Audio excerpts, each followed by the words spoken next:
Hello दोस्तों, नमस्कार। आज हम फिर से जो है पीजीटी स्पेशल सीरीज और जो है टारगेट जेआरएफ सीरीज के अंदर हाजिर है आपके सामने। इसमें एक और टारगेट जुड़ गया हमारे पास, वो टारगेट है एचपी सेट का। तो आज हम लोग जो है वो ज़्यादा लंबा ना खींचते हुए सीधे शुरुआत करते हैं।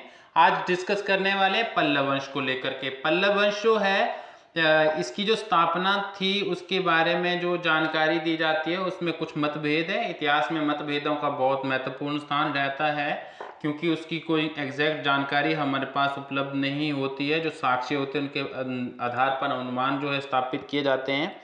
कुछ इतिहासकार पल्लव वंश का संस्थापक बब्बदेव को मानते हैं, जो आंध्र प्रदेश पर शासन करता था, और कुछ का मानना जो है कुछ और है।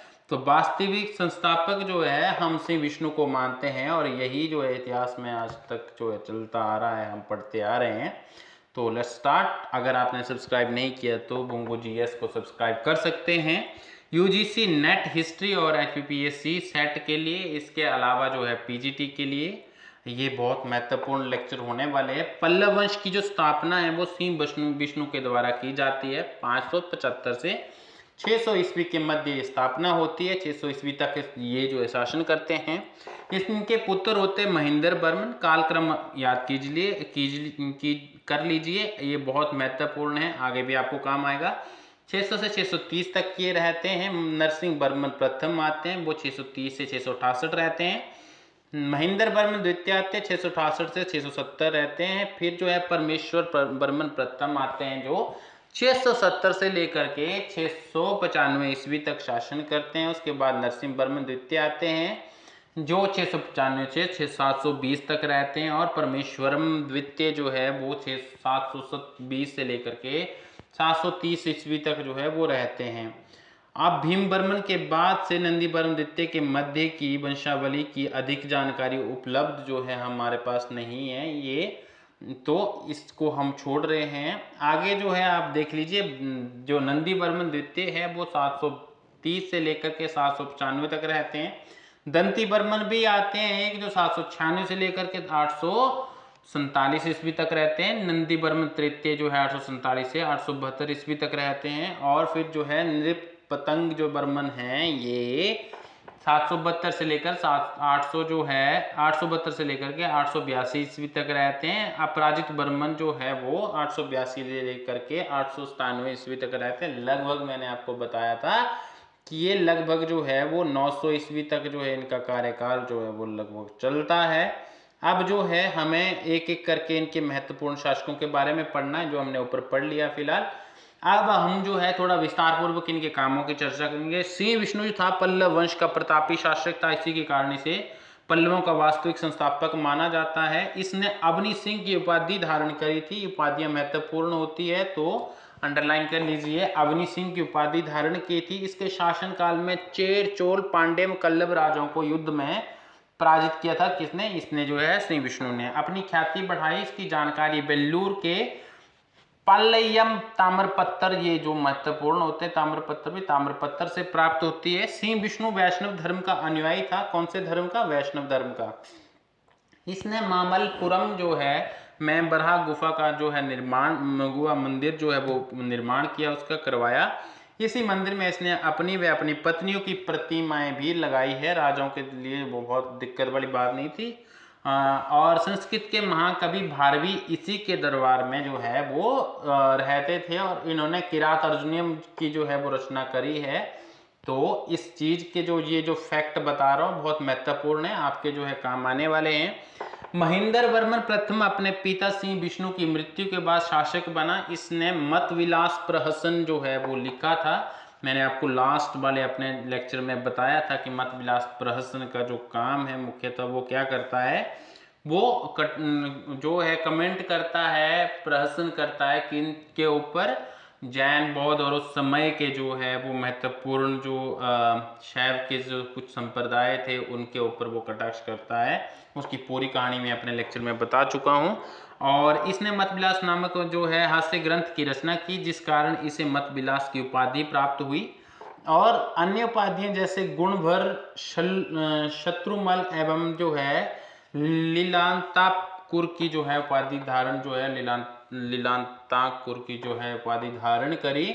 इसी के समय में पल्लवों का चालुक्यों के साथ संघर्ष प्रारंभ हो गया था और पुलकेशिन द्वितीय द्वारा महेंद्र वर्मन प्रथम को युद्ध में पराजित किया गया था। अब देखना इसके साथ क्या होता आगे, है ना, पुलकेशिन द्वितीय के साथ। ये प्रसिद्ध संगीतज्ञ था, रुद्राचार्य का शिष्य था। रुद्राचार्य बहुत फेमस जो है वो हमारे गुरु रहे हैं। अपने पिता से विज्ञ ने जो है विज्ञ ये जैन धर्म का अनुयायी हो गया था, परंतु बाद में संत अपर के संपर्क में आकर इसने जैनिज्म को छोड़कर शैव धर्म को जो है वो अपना लिया था। महेंद्र वर्मन प्रथम को मंदिरों के निर्माण की महेंद्र शैली का जनक जो है वो माना जाता है। कठोर पत्थरों को काटकर गुहा मंदिरों का निर्माण करवाया, जिसे मंडप कहा जाता है था, और मक्कोंडा मंदिर, अनंतेश्वर मंदिर इसके प्रमुख उदाहरण हैं। ओके, और नरसिंह वर्मन प्रथम जो है जब वो आते हैं 630 के अंदर आते हैं, 668 तक रहते हैं। नरसिंह वर्मन ने जो है अपने वंश का सर्वाधिक शक्तिशाली शासक जो है वो माना जाता है। इसने मामल्ल की उपाधि धारण करी थी, ये महत्वपूर्ण है। इसने चालुक्यों को अपने पिता महेंद्र प्रथम की हार, मैंने कहा था याद रखना, मामल जो है ये अपने पिता महेंद्र वर्मन की हार का बदला लेने का निर्णय करते हैं और सैन्य शक्ति को संगठित कर जो है वो अभियान चलाते हैं, और इसकी जानकारी वो कुर्रम अभिलेख के अंदर जो है वो प्रदान करते हैं। चालुक्य वंश के पुलकेशिन द्वितीय को इसने युद्ध में पराजित कर दिया। पुलकेशिन द्वितीय बहुत शक्तिशाली शासक था। आप मुझे कमेंट बॉक्स में बताइए कि वो कौन से वंश से संबंधित था।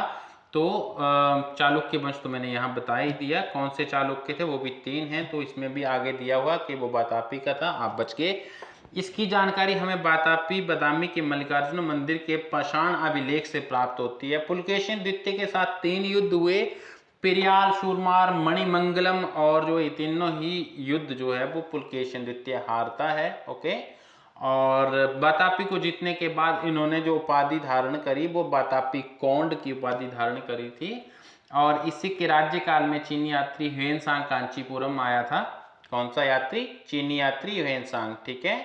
इसने अपने मंदिरों का निर्माण भी करवाया था, तथा इस शैली के मंदिरों को मामल शैली कहा गया। एक आश्रम रथ मंदिरों का निर्माण करवाया, इसमें सब पैगोडा जो है वो भी पैगोडा भी कहा जाता था। एक आश्रम मंदिरों का जो है वो रथ मंदिरों का निर्माण करवाया था। मामल्लपुरम नामक एक नगर की स्थापना की, इसे वर्तमान में महाबलीपुरम के नाम से जाना जाता है। यहीं पर धर्मराज मंदिर, 7 पेरू मंदिर का भी निर्माण जो है वो किया गया, और 7 जो रथ हैं वो पांडवों से संबंधित है। महेंद्र वर्मन प्रथम जो है द्वितीय, फिर जो है इसके बाद द्वितीय आते हैं महेंद्र वर्मन द्वितीय। ये क्या है, 668 से लेकर 670 तक जो है ये रहते हैं, और अपने पिता नरसिंह वर्मन प्रथम की मृत्यु उपरांत शासक बना। इसने इसके शासनकाल में भी पल्लवों एवं चालुक्यों का संघर्ष चलता रहा, और चालुक्य शासक विक्रमादित्य प्रथम के साथ युद्ध में इसकी मृत्यु हो जाती है। चालुक्य खत्म नहीं हुए थे, वो हारा था उससे, ठीक है। नरसिंह वर्मन द्वितीय जो है फिर से आते हैं, मतलब दूसरे आते हैं, है ना। 694 से लेकर के 720 तक ये रहते हैं। इसका शासनकाल शांतिपूर्ण था, इसने कला एवं साहित्य के क्षेत्र में महत्वपूर्ण योगदान दिया था, और राज सिंह शैली का जनक कहा जाता है इनको। कौन सी शैली? राज सिंह शैली का जनक कहा जाता है।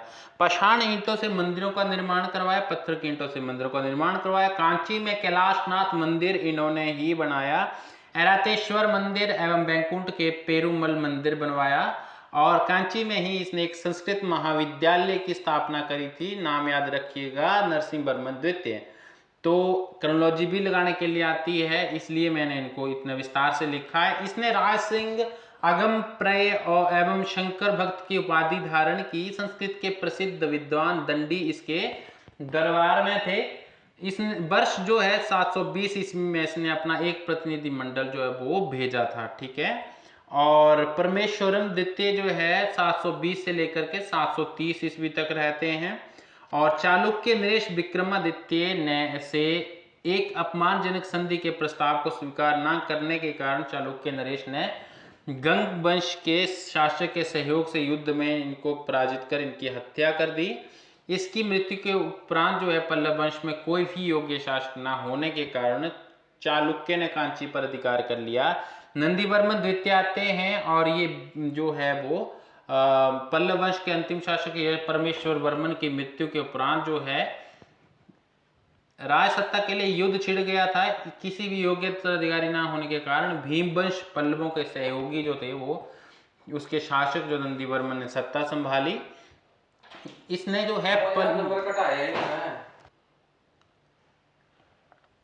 इसने पल्लवों की सैन्य शक्ति को पुनः संगठित किया और चालुक्यों के दीनता से मुक्त करवाया था। और राष्ट्रकूट वंश के दंती दुर्ग ने जो है वो 750 ईस्वी में नंदीवर्मन द्वितीय पर आक्रमण कर उसे परास्त कर दिया था। युद्ध उपरांत एक संधि के अनुसार नंदीवर्मन द्वितीय और दंती दुर्ग की पुत्री रेवा का विवाह किया गया था। जब हमने राष्ट्रकूट पढ़ा तो उस समय ये चीज पढ़ी है, याद कीजिए। वैष्णव धर्म का अनुयायी था। इसने मंदिर निर्माण में की जिस शैली का प्रयोग किया उसे नंदीवर्मन शैली कहा जाता है। और जो है छोटे छोटे मंदिरों का निर्माण किया जाता है। इस शैली के मंदिरों में कांची का मुक्तेश्वर मंदिर जो है प्रमुख है। प्रसिद्ध वैष्णव संत जो है वो तिरुमंगई अलवार इसके समकालीन थे। दंतीवर्मन जो है दंतीवर्मन द्वितीय रेवा का पुत्र था। उसका नाम अपने नाना दंती दुर्ग के नाम पर रखा गया। प्रसिद्ध शासक जो है शंकराचार्य इसी के समकालीन थे।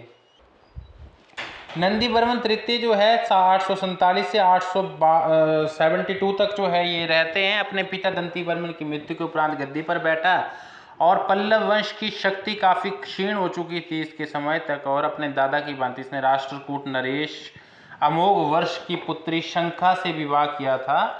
ओके, तो ये महत्वपूर्ण हो जाता है। नृपतंग बर्मन जो है 872 से लेकर 882 तक ये रहते हैं। नंदीवर्मन तृतीय में इसकी राष्ट्रकूट रानी शंखा का पुत्र था और इसके राज्यकाल में पांडे नरेश वर्गुण द्वितीय को जो है वो पराजित किया था। अपराजित बर्मन जो है 1882 से 897 तक ये रहते हैं। नृपतंग बर्मन का पुत्र अपराजित बर्मन इस वंश का अंतिम शासक था। ये एक अयोग्य एवं कमजोर शासक था। इस स्थिति का फायदा उठाकर उसके सामंत चोल वंश के आदित्य प्रथम ने इसकी हत्या कर दी और पल्लव वंश के राज्य को अपने चोल साम्राज्य में समाहित कर लिया था। तो इसी के साथ हमारी ये आज की चर्चा यहीं पे समाप्त होती है। और आपसे अनुरोध है कि जितना हो सके उतना जो है वो रिवीजन कीजिए। और अगर आपके बेसिक क्लियर नहीं है तो बहुत महत्वपूर्ण है कि आपको क्रोनोलॉजी पता हो, अच्छे से जानकारी हो कि कौन सा राजवंश कहाँ पे फला फूला, कहाँ पे उसकी लोकेशन रही है। ये चीज़ें आपको और हेल्पफुल कर रहेंगी। हाँ, जिनके जो है वो ऑप्शनल पेपर होने वाले हैं, लाइक कि कभी कभी इनके सिंबल जो है वो पूछ लिए जाते हैं, तो उसकी भी चर्चा जो है वो हम करेंगे। फिलहाल जो है हमारा मेन उद्देश्य यही था कि हम इनका जो है वो एक समग्र अध्ययन करें, जिसमें हो सकता है कुछ छोटी छोटी चीज़ें जो है वो छूट जाएं। पर आप एसएससी की तैयारी नहीं कर रहे हैं, आप तैयारी कर रहे हैं एक बड़े एग्ज़ाम की। और मैं ये उम्मीद करके चल रहा हूँ कि आपको ये सारी चीज़ें जो है वो कुछ कंसेप्ट पता होंगे और कुछ जो है हम लोग अगर उनको और एडवांस करने का कार्य करने की कोशिश करेंगे। इसी के साथ थैंक यू सो मच। जय हिंद, जय भारत। मिलते हैं फिर नेक्स्ट लेक्चर के अंदर।